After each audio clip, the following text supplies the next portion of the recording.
Buenas noches amigos de Charlas de Leyendas. Bueno, hoy vamos a platicar de una personalidad por demás extraordinaria. Hoy vamos a platicar, estar conversando sobre uno de los principales o el más grande pilar que fue del gobierno conservador o del ejército conservador. Estamos hablando de Miguel Gregorio Atenógenes de la Luz, Miramón y Tarelo, mejor conocido como Miguel Miramón. Y bueno, yo estoy llegando, perdón, déjenme quito el cubrebocas. Y bueno, y para hablar, obviamente, como siempre inicio estas pláticas, sobre todo estos personajes que son tan controvertidos en la historia, como el caso de Juárez, el propio caso de Miramón, el Hernán Cortés.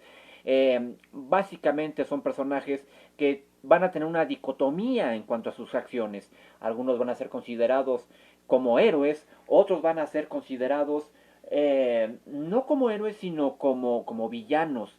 Y en este caso, Miguel Miramón no es la excepción. Miguel Miramón, dentro de la parte de la historia, podemos volver a lo mismo que siempre menciono, que la historia o se asume o se soporta. Y en el caso de Miguel Miramón, hemos tenido una historia que estado soportando. Sin embargo, había que asumir el papel que tiene Miguel Miramón. Miguel Miramón tiene que ser recordado con el valor y la autoridad que debió tener en su momento. Y en este caso estaríamos hablando de que Miguel Miramón va a ser el primer presidente 100% mexicano. ¿Qué quiero decir con esto? Cuando hablamos de los presidentes anteriores, todos en su mayoría, de hecho todos, absolutamente todos, van a haber nacido o tuvieron que haber nacido anterior a la independencia de México. Sin embargo, Miguel Miramón se convierte en el presidente más joven de México. Él asume la presidencia de forma interina para el año de 1858 y 59, 58, perdón. Y tampoco, lo que pasa es que lo asume en dos periodos, uno en el 58 y uno en el 59. Pero bueno, asume la presidencia muy joven. Miguel Miramón va a ser este personaje emblemático dentro de la causa conservadora.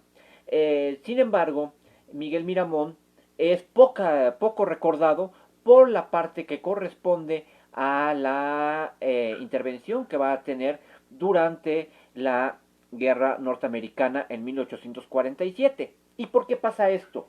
Resulta que él viene de una familia acomodada. Él viene por parte de Bernardo Miramón, que había sido general, había sido coronel, había tenido una posición económica bastante buena. Sin embargo, va a tener un hijo muy enfermizo, un hijo que le va a salir muy débil, un hijo que va a ser bautizado en la Santa Veracruz, ahí a un costado de la Alameda Central, es donde se va a bautizar a Miguel Gregorio Atenógenes de la Luz, Miramón y Tarelo. Ellos son de ascendencia francesa. El nombre Miramón, como nosotros lo conocemos, realmente es Miramont, con T al final. Como les digo, es de ascendencia francesa, aunque ellos van a tener esta parte trascendental en la Nueva España.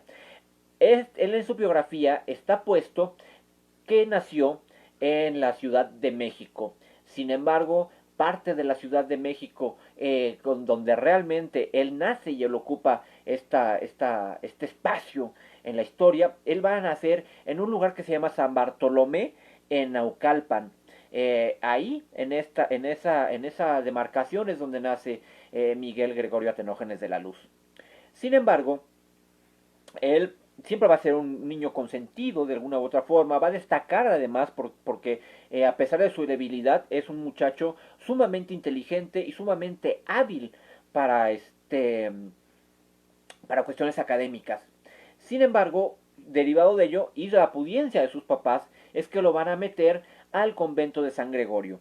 El colegio de San Gregorio pertenecía a la orden de los jesuitas y uno lo puede ubicar perfectamente al día de hoy porque ocupaba lo que era la parte correspondiente a la iglesia de Loreto, al convento de la iglesia de Loreto, que se encontraba en la que es la calle donde está la iglesia de Loreto, es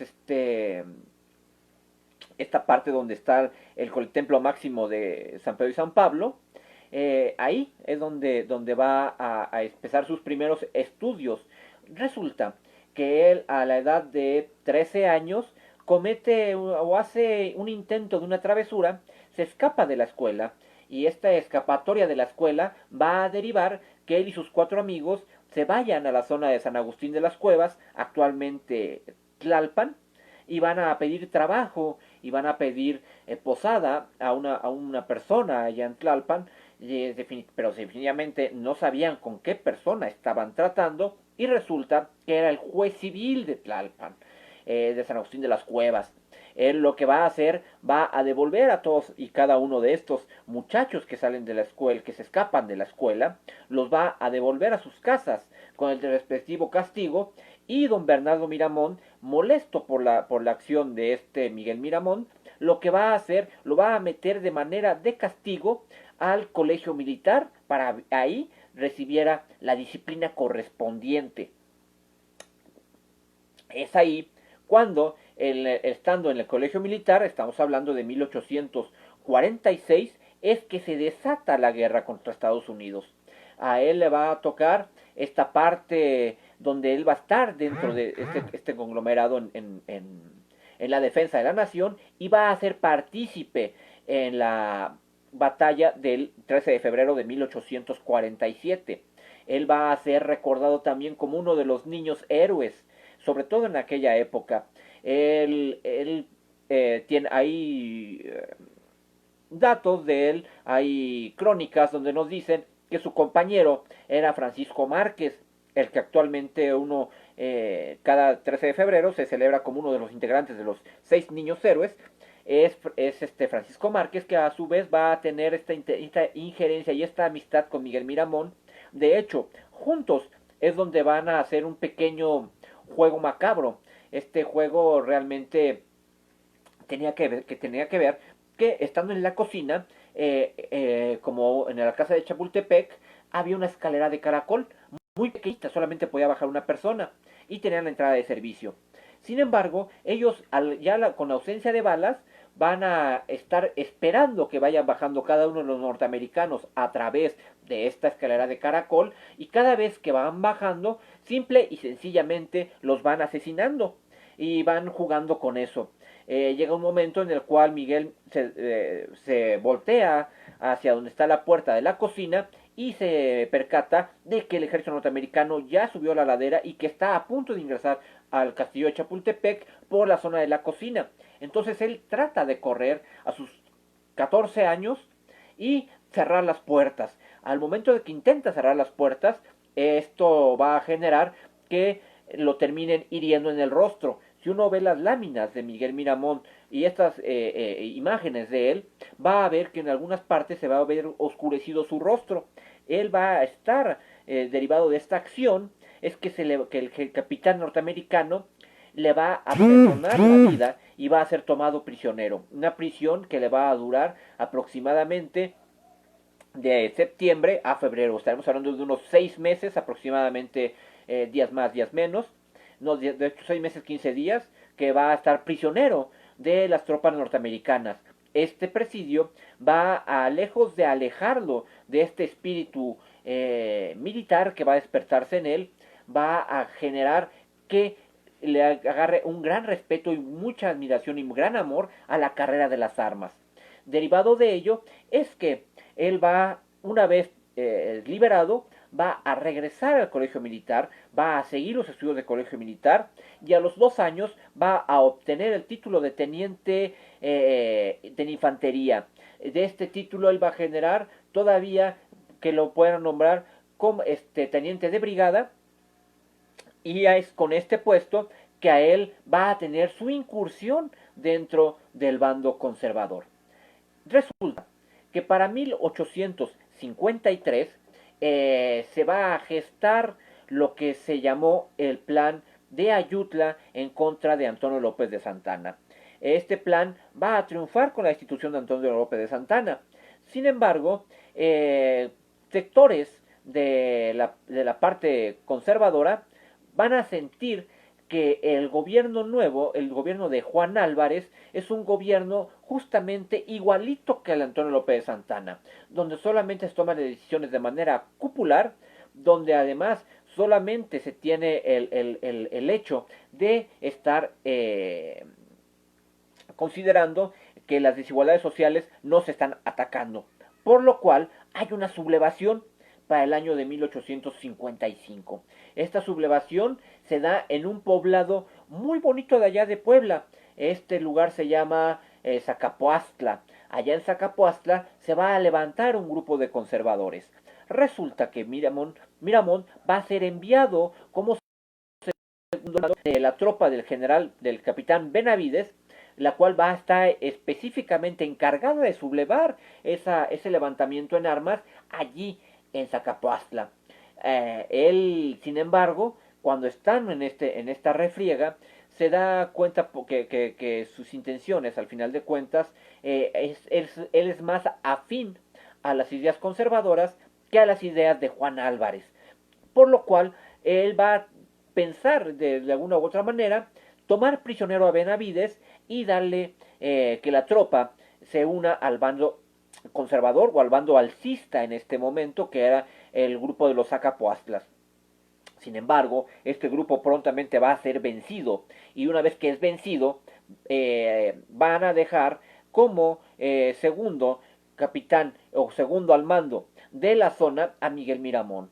Miguel Miramón ve la oportunidad con un grupo de 50 hombres, se levanta en armas apoyando al plan de Ayutla, en este caso, porque debería ser como debería ser el plan de Ayutla. Sin embargo, él va a tomar la ciudad de Puebla, va a tratar inclusive de tomar la ciudad de Cuernavaca, logra tomar la ciudad de Cuernavaca. Sin embargo, pronto las tropas de Ignacio Comonfort van a tomar a estos poblados de Zacapoastlas, a este grupo de Zacapoastlas, y los van a reincorporar al ejército mexicano bajo una consigna. Si querías pertenecer al ejército mexicano, perdías totalmente el rango y empezabas y te convertías única y exclusivamente a ser un soldado de raso. Situación que era eso, o abandonar el ejército y abandonar el país además. Miguel Miramón va a ser de aquellos que van a abandonar el ejército. Él se va a dar de baja del ejército y además va, entre comillas, a irse del país. Realmente él va y se oculta en Puebla, y en Puebla, después de que se oculta, va a juntar otra pequeña tropa nuevamente de conservadores, ya al mando del coronel Osorio, y va a empezar a levantarse en armas contra lo que él considera un gobierno autoimpuesto, un gobierno igualito que el de Santana, y empieza esta parte.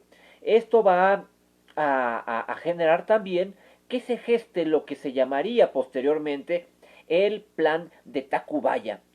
En el plan de Tacubaya, esto de México y sus tratados y sus planes, lo que se pretendía era el desconocimiento del gobierno golpista de Ignacio Comonfort, porque Ignacio Comonfort había protestado a favor de la Constitución de 1857. Sin embargo, su mamá le había prohibido, o le había suplicado más bien, que abandonara la Constitución del 57, porque decía el confesor de la señora que su hijo estaba condenado al infierno por el hecho de haber apoyado una constitución tan anticlerical, por un lado, y por otro lado también ella se condenaba al infierno porque había dado a luz a una víbora como Ignacio Comonfort. Sin embargo, es derivado de esto que Ignacio Comonfort, al más puro estilo de que dice mi mamá que siempre no, termina, por orden de su mamá o por sugerencia de su mamá, termina rechazando esta constitución de 1857. Sin embargo, derivado de esta constitución del 57 es que se va a gestar también el plan de Tacubaya, pero este ya va a ser por Félix Zuluaga. por el presidente Zuluaga, a la renuncia de Ignacio Comonfort, se levanta a través de este plan como el presidente legítimo de la República Mexicana, y a partir de ahí la misma categoría de Zuluaga y su misma edad no le permiten tener esta libertad que como presidente él quiso tener. Sin embargo, resulta que ya uno de los generales del bando conservador iba bueno, en aquella época era coronel, y él iba en pleno ascenso, y esta persona termina siendo, convirtiéndose en la cabeza del ejército conservador, y además de convertirse en la cabeza del ejército conservador, termina también siendo elegido como el presidente de manera interina a través del plan de Tacubaya, y este recae en la figura de Miguel Miramón. Sin embargo, hay que ver una cosa. Ignacio Comonfort, al renunciar y al darle un golpe de Estado a la Constitución de 1857 y haber triunfado en ese golpe de Estado, la Constitución de 1857 literalmente queda fuera de funciones por este gobierno golpista de Comonfort. Sin embargo, derivado y al amparo de los que no estaban a favor del golpe de Estado, es que se va a subir o va a asumir la presidencia de la República aquel personaje que ostentaba el título del magistrado principal de la Suprema Corte de Justicia. En este caso, y en ese momento, era Benito Juárez. Y Benito Juárez asume entonces la presidencia con base a la Constitución derogada de 1857, y a su vez también tenemos a un presidente respaldado por el plan de Tacubaya, pero a través de los conservadores. Esta diferencia de criterios y esta parte que se va a generar dentro de lo que es, Enrique, muchos saludos, dentro de lo que es vamos a llamarle golpeteo político, es que se va a generar una disputa por la presidencia de la República entre conservadores, que en este caso estaríamos hablando de los que defendían el plan de Tacubaya, y liberales que consideraban que estaba en pleno funcionamiento lo que era la Constitución del 57, desconociendo el golpe de Estado, obviamente, de Ignacio Comonfort. Y esto va a generar que esta guerra volvamos a una guerra intestina, una guerra que va a estar siendo respaldada por un lado los conservadores por la parte del clero, y por el lado de los liberales por las logias masónicas norteamericanas. Sin embargo, el poder del ejército conservador fue mucho mayor al principio que la parte de los liberales, y además prontamente Miguel Miramón, por su forma de atacar de noche, es que le van a dar el mote del joven Macabeo.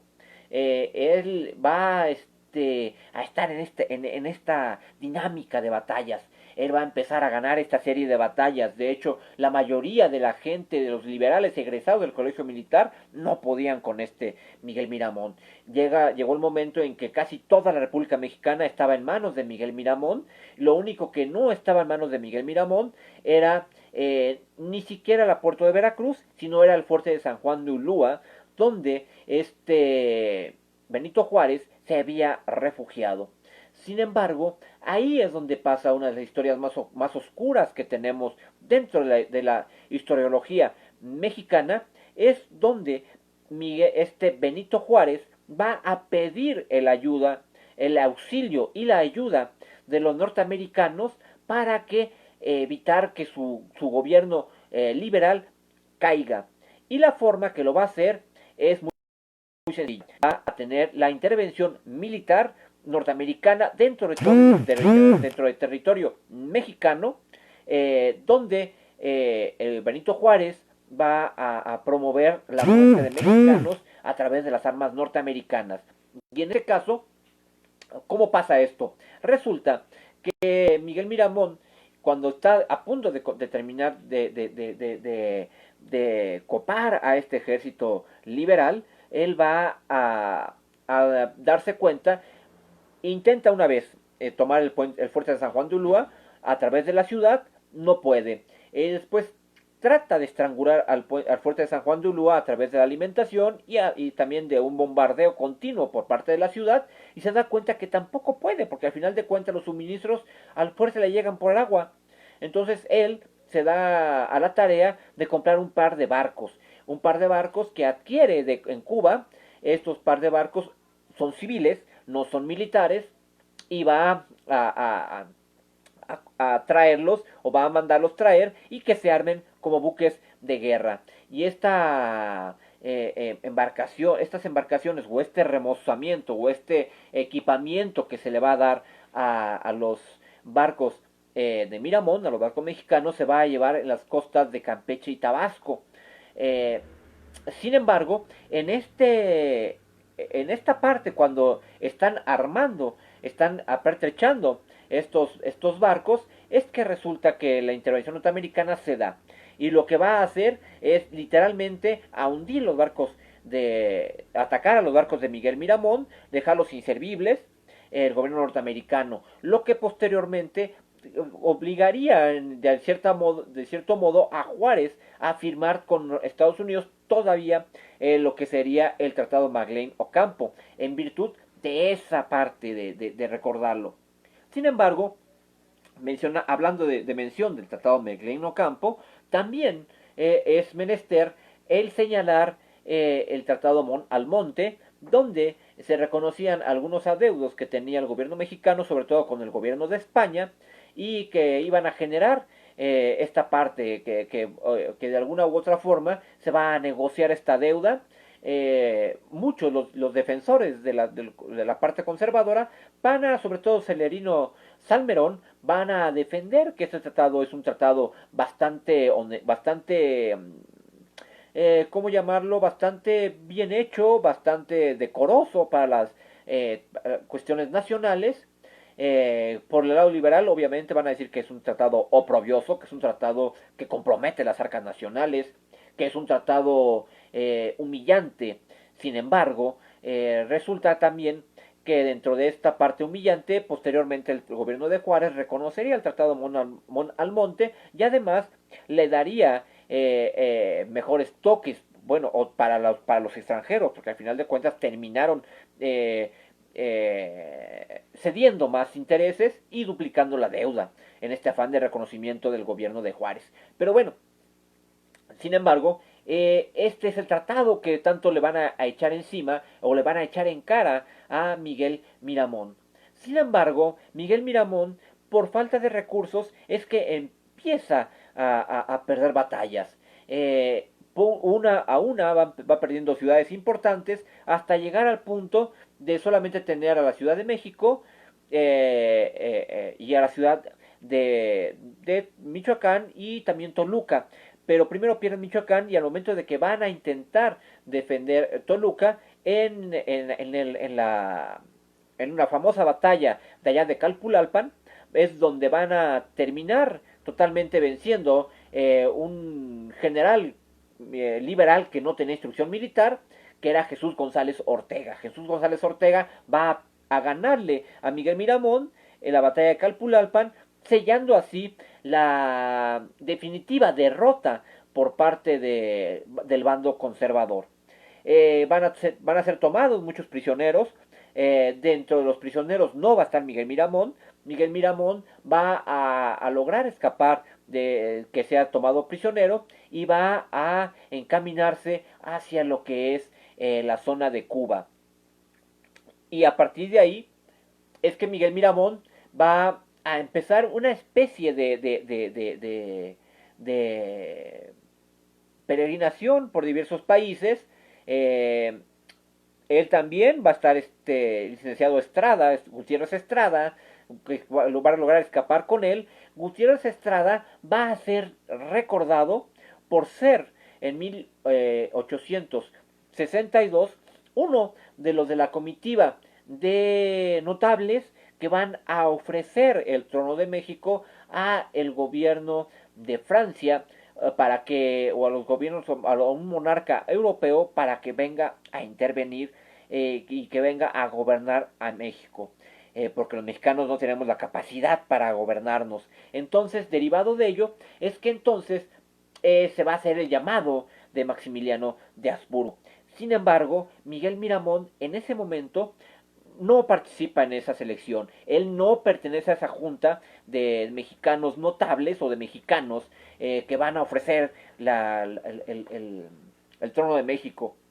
De hecho, Miguel Miramón, cuando termina la Guerra de los 3 Años, hay una declaración por parte del gobierno liberal de amnistía contra todos, a favor de todos los involucrados durante el lado conservador, a excepción de Miguel Miramón. A Miguel Miramón no se le permite, no se le da la amnistía por estas batallas, por el lado conservador, y él termina literalmente estando exiliado en muchos países. Sin embargo, es que se da entonces, regresando al tema, que se da la intervención de Maximiliano de Habsburgo. Sin embargo, durante esta intervención de Maximiliano de Habsburgo, posteriormente le van a tratar de achacar a Miguel Miramón el hecho de que él haya solicitado esta parte de la avenida de Maximiliano. Él nunca lo solicitó, él no pertenece a la parte de notables. Además, le van a tratar de imputar crímenes que tampoco él cometió. Resulta que Leonardo Márquez, el famoso tigre de Tacubaya, va a atacar una población a un grupo de liberales en la población aledaña a la Ciudad de México, que era Tacubaya.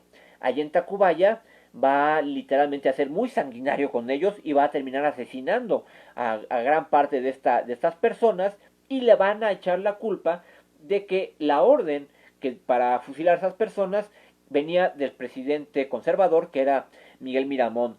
Miguel Miramón nunca dio esa orden. Miguel Miramón, al final de cuentas, él se mantiene con la idea de evitar el mínimo derramamiento de sangre mexicano, bueno, que se derramara lo menos posible de sangre mexicana. En este caso, Leonardo Márquez lo va a desobedecer. Sin embargo, cuando le reprime Miguel Miramón a este Márquez, al final de cuentas no va a ser castigado por estos crímenes, por la simple y sencilla razón que después le cuestiona a Miguel Miramón que por qué no lo hizo. Miguel Miramón dice que no lo hizo porque había carencia de generales y no se podían dar el lujo de matar a un general como este Leonardo Márquez. Y es por eso que se le permite, en este caso, que siga viviendo, y además que se le reinstala dentro del ejército conservador a Leonardo Márquez. Sin embargo, cuando está ya la salida de las que son las tropas francesas de Bazaine, de la ciudad de la República Mexicana, por órdenes de Napoleón III, es que se va a hacer, Miguel Miramón va a ver la oportunidad de regresar al país. De hecho, yo siempre me preguntaba esta parte: ¿cómo es posible que Miguel Miramón, siendo el presidente habiendo sido presidente de la República en 2 ocasiones, se haya vuelto una especie de subordinado de Maximiliano de Habsburgo? Había algo que a mí no me checaba. Sin embargo, ya es muy fácil entender qué es lo que pasaba por la cabeza de Miguel Miramón. Miguel Miramón veía que en el establecimiento del gobierno de Maximiliano, a la muerte de Maximiliano, se iba a instaurar un imperio mexicano gobernado por mexicanos. Por aquello que la pareja imperial no estaba, carecía de descendencia. Es más, Maximiliano y Carlota no tenían familia, no tenían descendencia. Maximiliano había dado una vuelta en la decisión de elegir a un sucesor, e inicialmente había designado a un indio, a un indio de origen otomí. Resulta que cuando él va a la zona del Bajío, en Guanajuato, resulta que le presentan a un niño. Y a este niño que le presentan le dicen, oye, es que, ¿sabes qué? Su majestad, fíjese que su mamá está muy débil, está muy endeble su salud. eh, es necesario que nos preocupamos por esta señora. Maximiliano dice, yo me hago cargo de la mujer y me hago cargo del niño. Sin embargo, la mujer muere inmediatamente. Y entonces al niño, al quedarse huérfano, tiene Maximiliano la puntada de agarrar y decir, ¿saben qué? Este niño va a ser el próximo emperador de México, en ausencia de que no tengo descendencia. Entonces decide que este niño Otomí se convierta en el próximo emperador de México. Estas noticias van a llegar a los oídos de Miramón y ve la esperanza de que el próximo emperador de México pueda ser un mexicano. La suerte que corre este niño es terrible, es trágica. El niño estaba muy desnutrido, no sobrevivió muchos días después de su designación como el sucesor. Esto, por el contrario, le va a acarrear un gran problema a Maximiliano porque Carlota lo va a reprimir, que cómo toma decisiones de ese tipo sin haberla consultado. Y es lo que va a darle por hecho esta parte de la ausencia de descendencia. Entonces, lo que va a hacer Maximiliano, la familia imperial, van a buscar en lo que es ya en la familia del primer emperador, en la familia de Agustín de Iturbide, algún descendiente. Y entonces van a elegir que el próximo emperador de México sea Agustín de Iturbide Green, el próximo heredero o el sucesor al trono. Entonces se veía para Miramón esta cadena o esta línea conductual, conceptual, donde se pretendía que se eligiera un gobierno católico, un gobierno que conservador, obviamente, un gobierno con estas ideas afines a Miguel Miramón. Y entonces es que él va a regresar a esta ciudad de México. Él había una orden de proscripción aquí dentro del territorio nacional en contra de este Miramón. Sin embargo, a pesar de que el gobierno inglés también pedía su cabeza, la protección que le va a dar el general Prim, ese de la calle, el general que tiene nombre de calle, el general Prim, él va a abogar por Miguel Miramón para que las fuerzas inglesas no lo tomen prisionero. ¿Por qué? Resulta que durante la Guerra de los 3 años, cuando se le empieza a acabar los recursos a Miguel Miramón va a hacer una confiscación de los bienes, sobre todo del dinero, del oro y la plata que se encontraba dentro de la, vamos a llamarlo, embajada inglesa. Él va a mandar dentro de que a este destacamento consular se ingrese a él y que se rompan los sellos del gobierno inglés, que en ese momento ya no tenía embajador, estaba literalmente la embajada sola. Sin embargo, él va a permitir, porque el dinero estaba en archiveros y los archiveros estaban lacrados con el emblema inglés. Entonces él va al momento de que él autoriza el hecho de que ellos tomen esta parte de este dinero, es que se va a volver enemigo de alguna u otra manera de los ingleses. Los ingleses van a pedir su cabeza. Y esto también va a ser una causa que va a ser alegada dentro del proceso que se va a seguir a Miguel Miramón en 1867. Pero bueno, derivado de esto es que Miguel Miramón va a tomar este dinero. Como les digo, el general Prim va a evitar que sea tomado o que haya una represalia por parte del gobierno inglés en contra de Miguel Miramón. Miguel Miramón va a llegar entonces a la República Mexicana para el año de 1867. Estamos hablando del último año, literalmente, de Maximiliano. Maximiliano él va a entregar la plaza en mayo. Sin embargo, estos meses que va a hacer ostentar esta parte como jefe del ejército ya imperial, le va a corresponder a Miguel Miramón.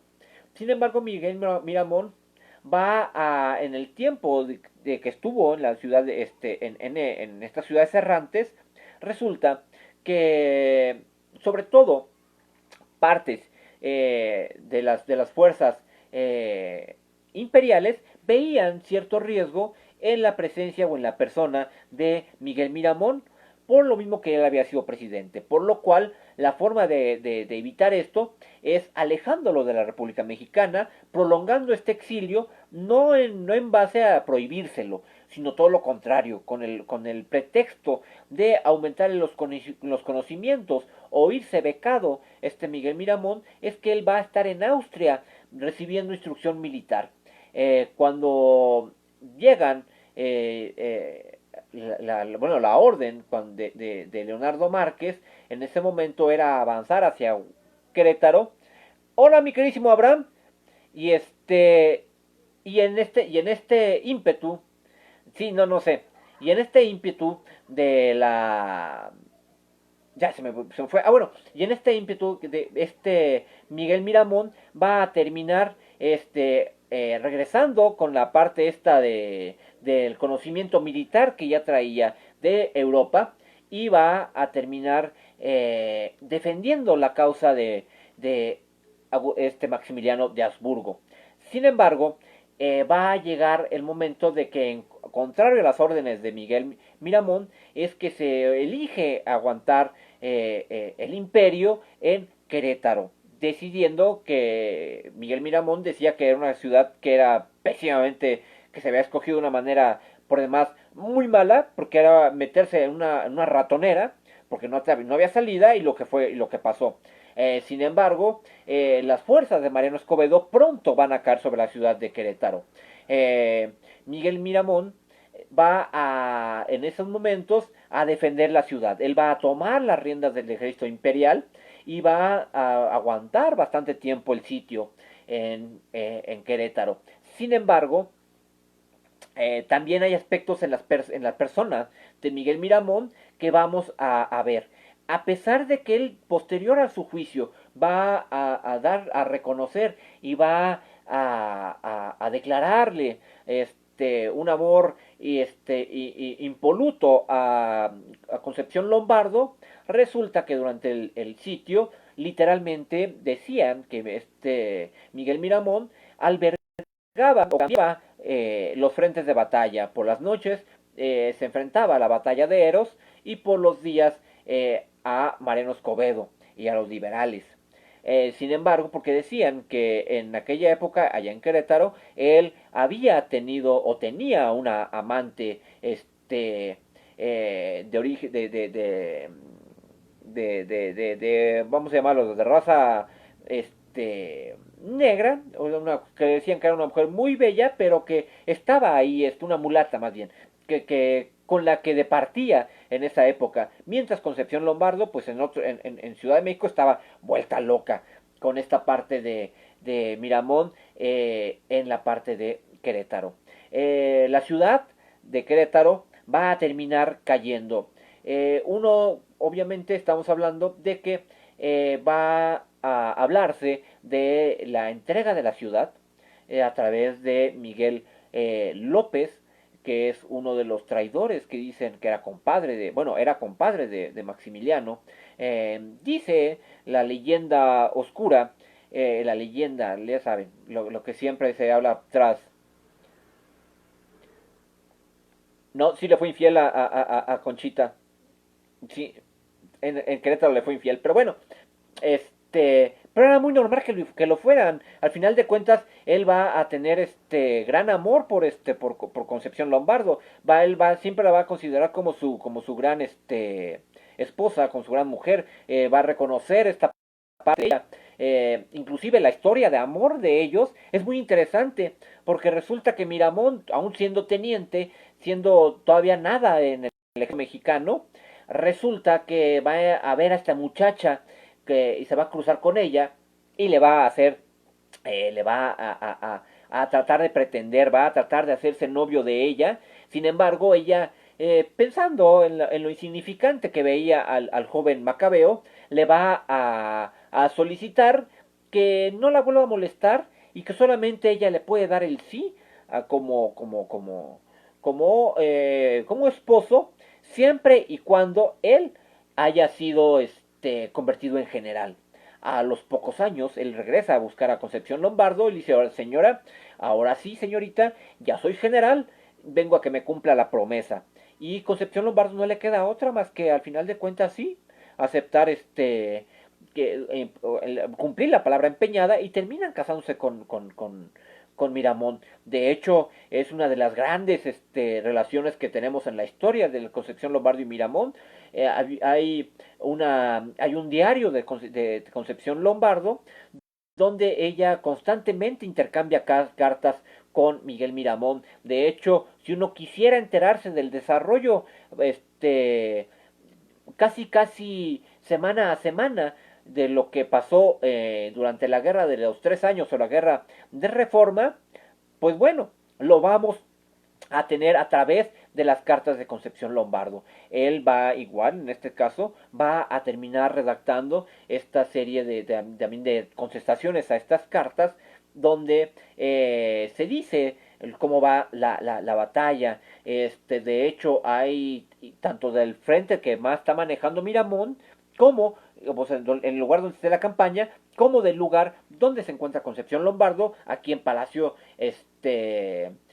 Nacional, donde ella va a estar relatando esta parte como la veía de este lado y él va a estar en otra parte, en la campaña, cómo está viendo la campaña. De hecho, como si ella fuera gran conocedora de las personas que intervienen o que de alguna u otra forma tuvieron que ver con Miramón, generales, tenientes, eh, ajá, y al final de cuentas termina teniendo esta parte de intercambio con esta gente que fue cercana a lo que era el ejército conservador.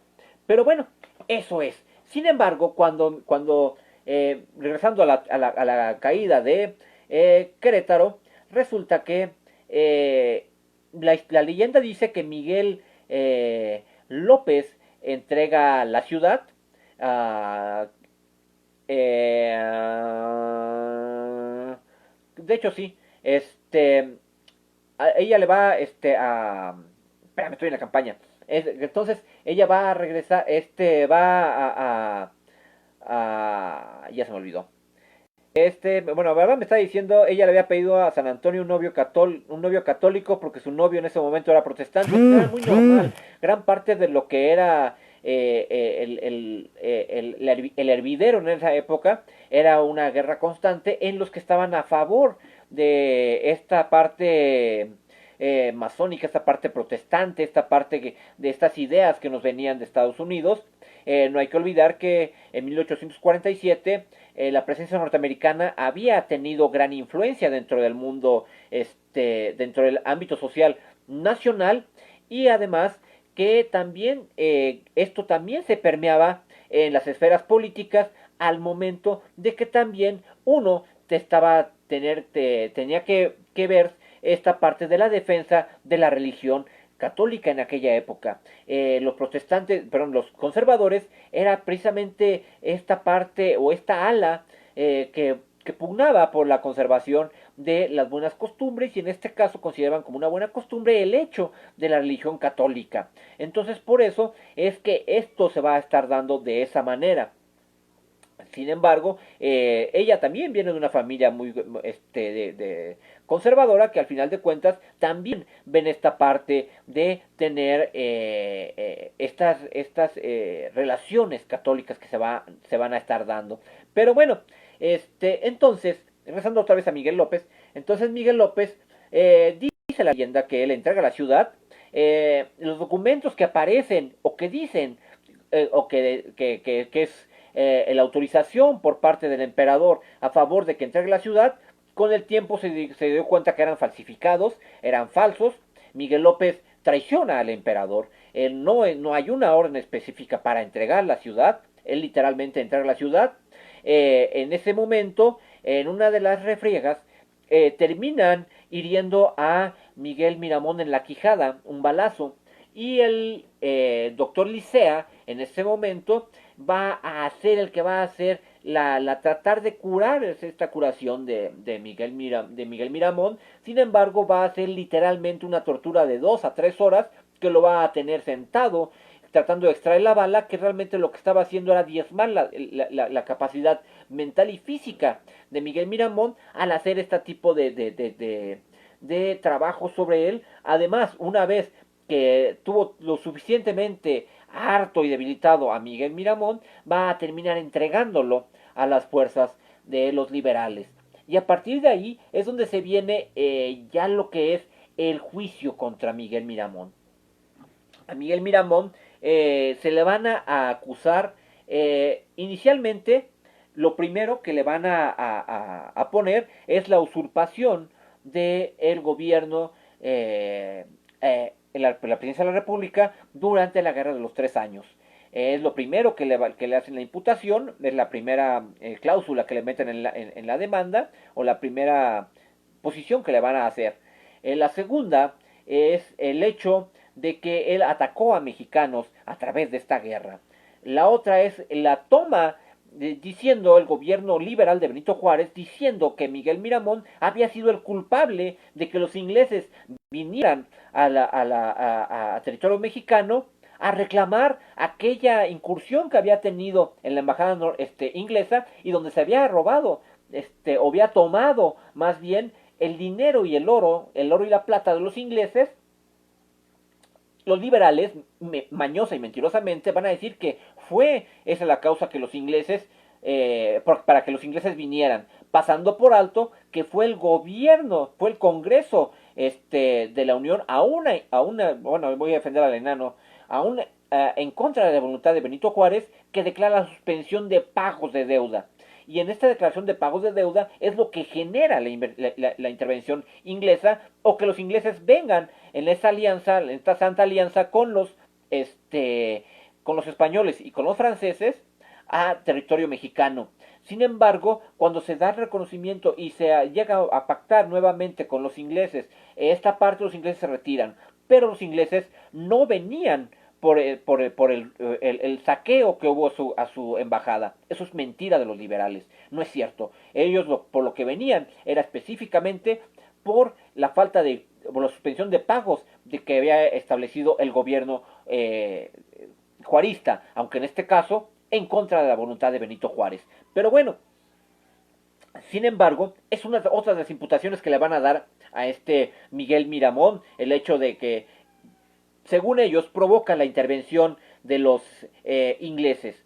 Sin embargo, otro argumento que se le va a dar es que él hace la invitación a que Maximiliano de Habsburgo venga a imponer un imperio. En este caso, él no está dentro del grupo de personas que van a solicitar a Europa la intervención o el protectorado de un príncipe, sino básicamente él va a incorporarse después, en el último año ya directamente de lo que fue el segundo imperio de México. Sin embargo, esa es otra de las acusaciones que se le van a dar. Y otras acusaciones es haberse puesto al lado de un gobierno que ellos llamaban en ese momento invasor, que se puso a favor de Maximiliano de Habsburgo. Pero bueno, vamos a desmembrar todo uno por uno. Lo acusaban de haber sido golpista, de haber usurpado la presidencia de la República. Bueno, no procede, porque para 1857, para 1858, finales del 58, Ignacio Comonfort se da un autogolpe de Estado. Y en ese autogolpe de Estado que se da Ignacio Comonfort, desconoce lo que es la Constitución de 1857. Entonces, al haber un gobierno de facto, porque Ignacio Comonfort se renueva, retoma, se autogolpea, se desconoce, y él mismo se erige como presidente. En esta parte del golpe se deja de tener función la Constitución del 57, por lo cual el gobierno de Benito Juárez es el que en este caso sería el gobierno espurio que se había generado en este caso. Y derivado de este golpe de Estado es que van a también a generarse lo que son las bases de lo que posteriormente se generaría como el plan de Tacubaya, en donde se desconoce al gobierno de Ignacio Comonfort, se establece el gobierno de Zuluaga, y Zuluaga a su vez deja de presidente interino a este Miguel Miramón. Entonces, en esa lógica de sucesos, Miguel Miramón nunca reconoció la existencia de la Constitución del 57 o consideraba que la Constitución del 57 era una constitución que legal y oficialmente estaba suspendida en ese momento. Por lo cual, el hecho de que le haya tomado las armas en el 50 y, del 58 al 60, del 59 al 62 en la Guerra de los 3 años, no, 58 al 61, resulta que en esta legalidad el gobierno de Miguel Miramón tenía más fundamentos legales para establecerse como un gobierno legítimo que el del propio Benito Juárez. Desafortunadamente termina perdiendo, y derivado de esta pérdida de batallas es que termina ganando Juárez y termina imponiéndose la Constitución del 57. Y por eso es que esta imputación que le van a hacer, el argumento legal que da, como digo, Miguel Miramón es bastante sólido. Eso es por cuanto hace a esa parte. En cuanto hace a la parte de atacar al gobierno, como los liberales decían, pues al finalmente dice que no atacaba al gobierno porque en ese momento la mayoría de las ciudades importantes del país estaban en manos de los conservadores y no en manos de los liberales. En este caso, los que en este caso eran los forajidos, en este caso los que eran minoría, eran los liberales, por lo menos en cuanto a estados. Por eso tampoco prosperaba el argumento de que él había sido un gobierno que había atacado al gobierno legalmente, bueno, que había sido una presidencia que había atacado al gobierno legalmente constituido en la figura de Benito Juárez, porque nunca se reconoció como tal. Pero bueno, eso es por cuanto hace a eso. Por cuanto hace a la otra parte, a la parte donde dicen que él intervino en esta junta de notables mexicanos que van a ofrecer el Imperio de México a un príncipe europeo. En este caso va a estar Gutiérrez Estrada. Él no va a estar, él va a estar literalmente en La Habana. Él no va a participar en eso. Por cuanto lo hacen a la última parte, fue la parte más difícil de defender al final de cuentas, porque lo van a acusar de que él, bueno, ya sabiendo de que el gobierno liberal estaba ganando batallas, que el gobierno liberal estaba literalmente sacando de la jugada al gobierno de Maximiliano, él se había prestado a defender al gobierno invasor en contra de los propios mexicanos. Él dice, Miguel Miramón, en su juicio, en sus declaraciones, que él de entrada vio la oportunidad de regresar a su tierra, porque ningún país en el exilio lo estaban recibiendo. Él literalmente se la pasaba, como vulgarmente dicen, a salto de mata, y entonces él va a ver en esta oportunidad del gobierno de Maximiliano esta amnistía de poder regresar al país que lo vio nacer. Sin embargo, él dice, bueno, yo le vi futuro y le vi viabilidad en el hecho de que el día de mañana pudiera existir un gobierno que se pudiera constituir como mexicano al 100% más adelante. Es por eso que yo apoyé al gobierno de Maximiliano. Sin embargo, estos asuntos van a dirimirse en un juzgado donde, yo siempre lo he dicho, bueno, por cuanto a Maximiliano sí fue un circo totalmente este juicio juarista, por cuanto a Miguel Miramón tuvo más tintes legales que circo, porque al final de cuentas a Miguel Miramón literalmente se le va a condenar a través de la ley del 25 de enero de 1862 cuando literalmente él no era partícipe en ese momento del ejército. Él estaba en baja, por un lado, y por otro lado, no era no era viable. Era bueno, lo único es que la ley que le aplicaban a Miramón no le podían aplicársela a Miramón.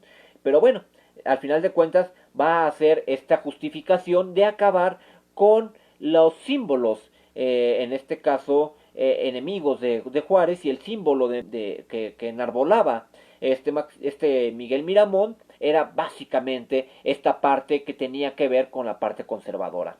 Miguel Miramón va a terminar siendo fusilado igual que Maximiliano, con la única diferencia de que él va a estar en el centro de esta parte. Él va a ser enterrado en el Panteón de San Fernando, aquí en la Ciudad de México. Este panteón va a ser removido posteriormente. Bueno, se va a hacer remover su cuerpo, esta Concepción Lombardo, cuando se entera que en ese mismo panteón acaban de enterrar 5 años después, entierran a Benito Juárez. En el momento que ella se entera que Benito Juárez está enterrado en el mismo panteón que su marido, que Miguel Miramón, es que ella va a solicitar que su cuerpo sea removido y sea llevado a Puebla. El cuerpo de Miguel Miramón se encuentra en una capilla allá en Puebla, no se encuentra en la Ciudad de México. Lo más que podemos encontrar es su tumba vacía. Pero bueno, en este caso, y en este caso resulta que Miguel Miramón va a ser así, recordado. Ahora, Miguel Miramón para la historia de México es muy importante por dos cosas. La primera, porque, como lo decía muy al principio de la plática, es el primer presidente 100% mexicano que tiene la República Mexicana, por un lado. Porque él nace en 1832 y todos los anteriores nacen cuando todavía era nominativamente hablando Nueva España. Él entonces va a hacer en esta parte de ya como México.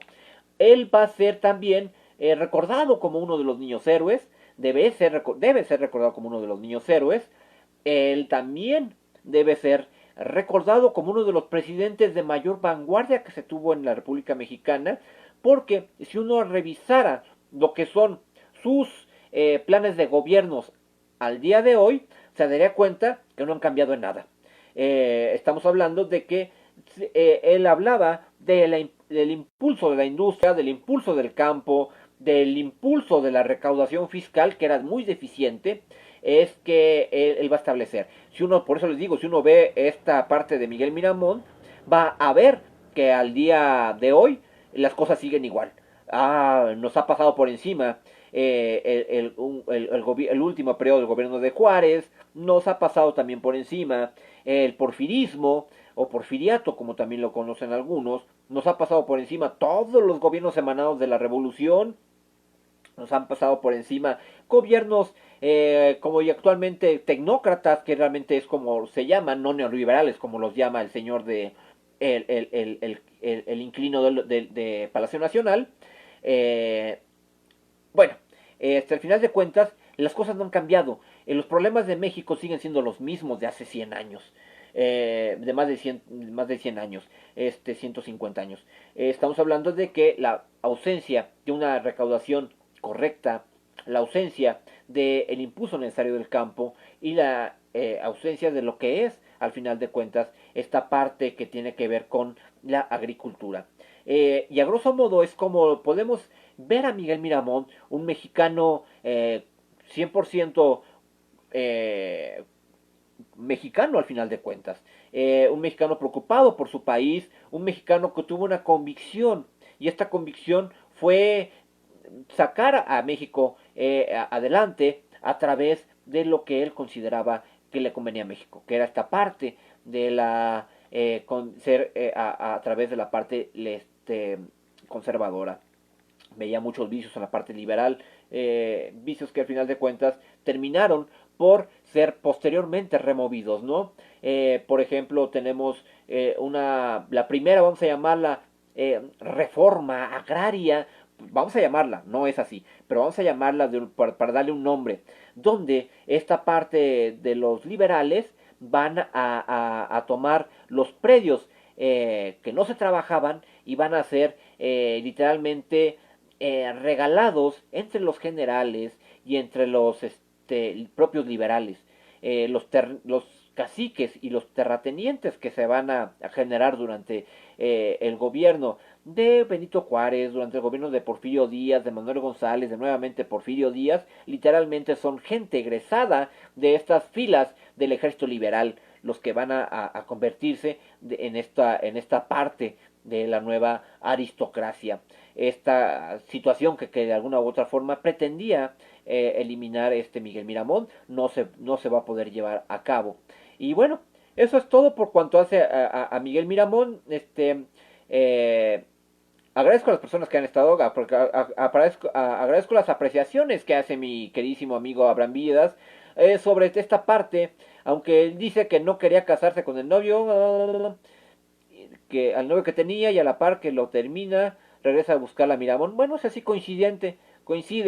Eh, Ella había pedido un novio católico, sí, también lo que coincide. Y también lo que decía esta parte de que ella pide el general, ¿no? También coincide. Y además, lo que sí, hay un libro muy interesante. El autor, si mal no recuerdo, es Luis Blas, Luis, Luis, Luis Islas García. Él hace una compilación de la vida de Miguel Miramón, y esta compilación la lleva a través de los documentos conservadores y sobre todo de sobrevivientes parientes de Miguel Miramón, donde hablan de algunos aspectos de la vida de Miguel Miramón. Y en este caso hablaban esta parte de que tenía otra mujer. Pero bueno, esta mujer obviamente era en época de guerra, y única y exclusivamente la mencionan durante el sitio de Querétaro, no la mencionan en ningún otro lado. Posiblemente pudo haber sido, bueno, vamos a ver, llámenle como quieran, pudo haber sido lo que quieran dentro del gobierno conservador. Y bueno, amigos de Charlas de Leyendas, en unos minutos vamos esta plática ya se las debía. En unos minutos vamos a iniciar con la otra plática que tenemos, que también que es la correspondiente al día de hoy, a la de los personajes que han hecho leyenda. Y vamos a hablar de Victoriano Huerta. Eso serán unos escasos 10 minutos que hablaremos de él. Por lo pronto, ¿alguna duda que tengan sobre Miguel Miramón antes de despedir esta transmisión? Espero, de todas maneras, cualquier duda la pueden dejar escrita. Obviamente aquí quedará dentro de la página esta plática. Además de recordarles que en comentarios, para las personas que gusten apoyar este proyecto de difusión cultural, en comentarios voy a poner la cuenta bancaria donde pueden hacer cualquier donativo a la causa. Y además también comentarles que posiblemente los que quieran, esto no lo sabe todavía Abraham Villedas, ya lo voy a embarcar en esto, pero posiblemente estaremos dando un par de conferencias presenciales en el Museo Casa de la Memoria Indómita. Ahí nuestra amiga Rosario Abril Rodríguez nos hizo la invitación a que hablemos de algún tema de nuestro agrado. Bueno, yo sé que el personaje que está de moda en estos últimos, sobre todo 3 años que tiene que estar de moda, 2019, 2020 y 2021, es sin duda Hernando de Cortés. Tengo que programar la fecha. Los invito a que nos veamos ahí en la calle de Regina, en el centro histórico, a platicar sobre Hernando de Cortés. Vamos a llevar esta plática, vamos a ver esta parte, vamos a asumir esta parte de Hernando de Cortés. Vamos a platicar de él, sus aciertos, sus desaciertos. Bueno, pero ya le pondremos fecha a esta plática que tendremos a través de esta plataforma que nos invitan a la Casa de la Memoria Indómita allá en la calle de Regina. Bueno, tenemos esta parte. Y les decía, ya voy a embarcar a mi queridísimo Abraham Vidas, porque también ya saben que él es, aparte de grandes conocimientos en todos los temas, además es también gran conocedor del Segundo Imperio. Y en este caso, él nos podría dar una plática también, una conferencia aquí en esta Casa de la Cultura, perdón, de la Memoria Indómita, ahí en la calle de Regina. Sería cosa de que ustedes, yo se lo voy a proponer, a ver si él le gustaría tener esta plática. Yo espero que sí, al final de cuentas es un foro. Y desde ahí estaríamos transmitiendo el programa. Esto lo haríamos no sé qué tanto tiempo lo hagamos. En el momento que yo tenga ya una fecha, la pongo a través de esta plataforma. Y bueno, Enrique, pues muchas gracias. Los que quieran seguir aquí, despido esta transmisión. Nos vemos en unos,